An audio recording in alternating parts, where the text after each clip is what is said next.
Hi friends, welcome to Shruti story world. ఈరోజు కథ వచ్చేసి ప్రేమ పెళ్ళి పార్ట్ 3.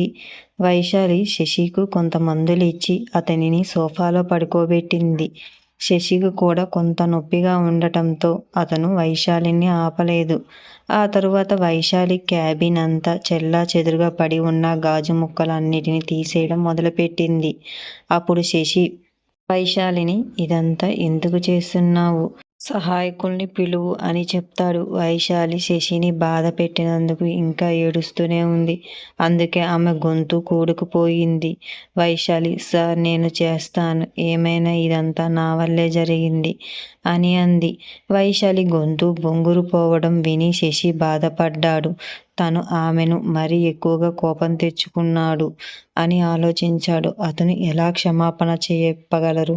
అతను ఏమీ మాట్లాడలేదు మరియు మందుల ప్రభావం వల్ల నిద్రపోయాడు. వైశాలి క్యాబిన్ అంతా శుభ్రం చేసి గాఢ నిద్రలో ఉన్న శశి దగ్గరకు వచ్చింది. గాలికి అతని జుట్టు ముఖం మీద పడుతుంది. ఆమె కూర్చుని శశి వైపు చూసింది. దాంతో అందుకు కాస్త మామూలుగా అనిపించింది. ఆమెకు ఇంకా బాధగా ఉన్నప్పటికీ బహుశా అతని చూసుకోవడం తన మనసుకు కొంత శాంతిని చేకూరుస్తుంది. వైశాలి శశి వైపు చూస్తూ నిశ్శబ్దంగా కూర్చుంది. ఆమె కళ్ళు శశి మనోహరమైన ముఖం పైన నిలిచిపోయాయి. వైశాలి వాళ్ళ శశి ల్యాప్టాప్ పగిలిపోయి తీవ్రంగా గాయపడ్డాడు. ఆయన శశిని ఏమీ పనిలో నుంచి తీసేయలేదు మరియు కోపం తెచ్చుకోలేదు. ఒకవేళ ఆమె ఇంట్లో అదే తప్పు చేసి ఉంటే వాళ్ళ అమ్మ వేడి పటకాలతో ఆమెను కాల్చేస్తుంది.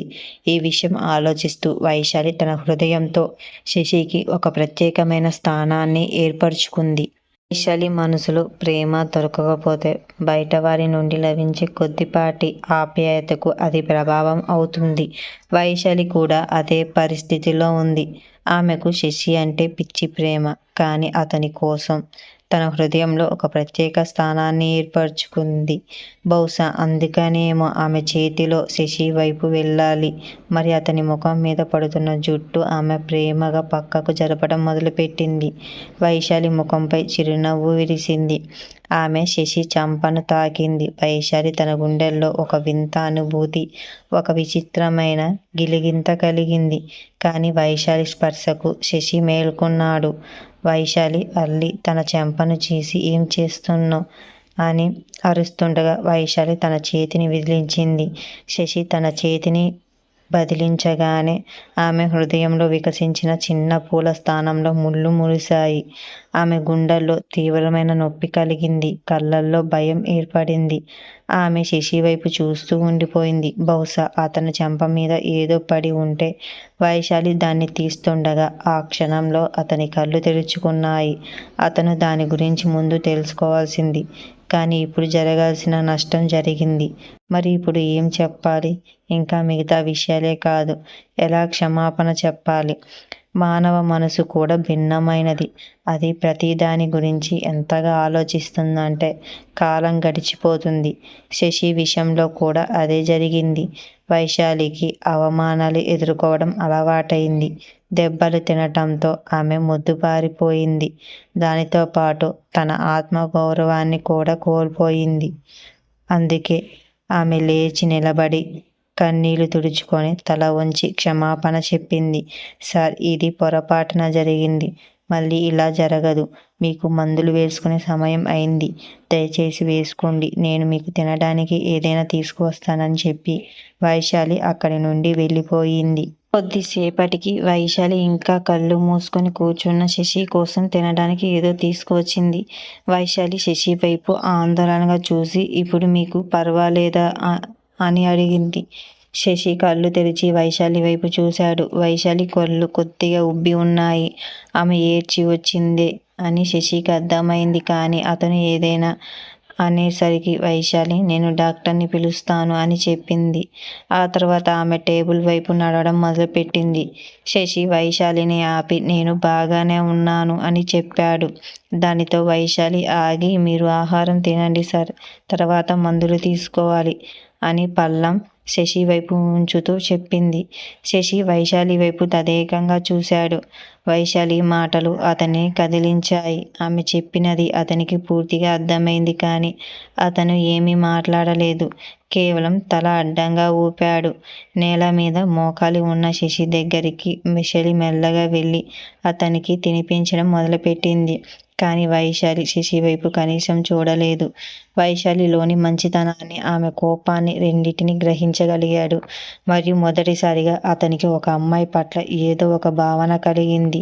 వైశాలి శశికి తినిపించి మందులిచ్చి ఆ తర్వాత అతన్ని సోఫాలో పడుకోబెట్టి శశి నడుము నొప్పి ఏమీ లేనప్పటికీ వైశాలి చూసుకోవడం అతనికి ఆనందంగానే అనిపించింది.